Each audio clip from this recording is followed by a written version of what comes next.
মেয়ে নয় মা। মানিকতলা বিধানসভা কেন্দ্রের উপনির্বাচনে কলেজের বন্ধুর ওপরই ভরসা রাখলেন মমতা বন্দ্যোপাধ্যায়।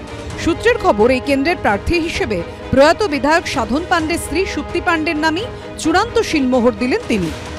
সেটা কমপ্লিটলি আমাদের সুপ্রিমোর ডিসিশন। বললেন যে ও আমার পার্সোনাল চয়েস। এটাও বলেছেন, যেটা শোনা যাচ্ছিল, যে ছোটবেলার বন্ধু সুপ্তি, ওর সঙ্গে কত ভেলপুরি খেয়েছি। ভেলপুরি না, ঝালমুড়ি হবে ওটা। মমতাই কলেজের মাঠে বসে অনেক রকম এটা ওটা গল্প হতো। 10ই জুলাই রায়গঞ্জ, রানাঘাট দক্ষিণ, বাগদা ও মানিকতলা কেন্দ্রে ভোট। 2022 সালের 20 ফেব্রুয়ারি তৎকালীন ক্রেতা সুরক্ষা মন্ত্রী সাধন পাণ্ডের মৃত্যুর পর থেকেই বিধায়কহীন হয়ে রয়েছে মানিকতলা।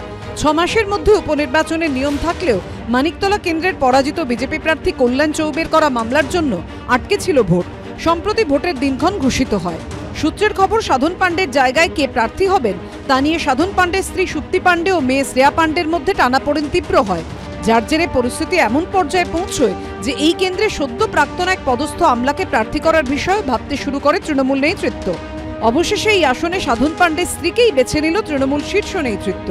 এবারের লোকসভা ভোটের বিধানসভা ভিত্তিক ফলাফলে মানিকতলায় বিজেপির থেকে মাত্র 3500 ভোটে এগিয়েছিল তৃণমূল।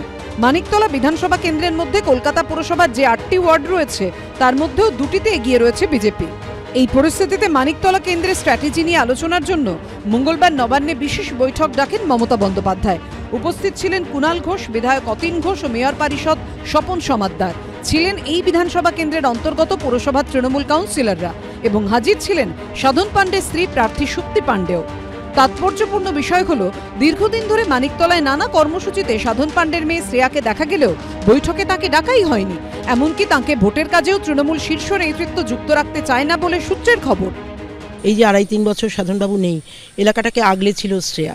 যেভাবে জনসংযোগ সে করেছে, আমার পক্ষে সুবিধা হয়েছিল সাধনবাবুকে এসে নিয়ে আবার নতুন করে নিজেকে রিশাফেল করে জায়গাটাকে ধরার। তো সেই জায়গাটাতেই আমার সুবিধা হয়েছে পরে জনসংযোগটা করতে। তবে আগামী দিন শ্রেয়ারই সে কথার হিন্টস মমতা দিয়েছেন। মমতা বলেছে ডেফিনেটলি আমি সব ইয়াংদেরই সুযোগ দেব।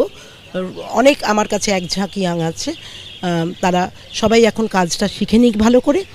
এবং কিন্তু একটা বার্তা আমি 100% দেব, যে শ্রেয়া কিন্তু ঝাঁকের কই নয়। কার বাড়ির কি ঘটনা আমাদের কি জানার দরকার। আমাদের মানিকতলায় প্রার্থী থাকবে এবং 4টি উপনির্বাচন যেটা হচ্ছে 3টিতে আমরা যথেষ্ট ভোটে এগিয়ে আছি। এই প্রতিকূল অবস্থার মধ্যেও ট্রেনটা তো সঙ্গে ছিল না, তো সেখানে জিতেছে এবং মানিকতলা আসলে আমাদের ব্যবধানটা কম আছে, আমরা পিছিয়ে ছিলাম, সেটা আমরা কাটিয়ে উঠব। মানিকতলার পাশাপাশি 10ই জুলাই রানাঘাট দক্ষিণ, বাগদা, রায়গঞ্জ বিধানসভা কেন্দ্রেও উপনির্বাচন। 2021-এর বিধানসভা নির্বাচনে এই 3টি কেন্দ্রেই জয়ী হয় বিজেপি, কিন্তু পরবর্তীতে 3 বিধায়কই যোগ দেন তৃণমূলে। সূত্রের খবর, যারা বিধায়ক ছিলেন অর্থাৎ রায়গঞ্জে কৃষ্ণ কল্যাণী, রানাঘাট দক্ষিণে মুকুটমণি অধিকারী এবং বাগদায় বিশ্বজিৎ দাস, তাঁদেরই ফের তৃণমূলের টিকিট পাওয়ার পাল্লা ভারী। অর্ণব মুখোপাধ্যায়, আশাবুল হোসেন ও হিন্দোলদের রিপোর্ট, এবিপি আনন্দ।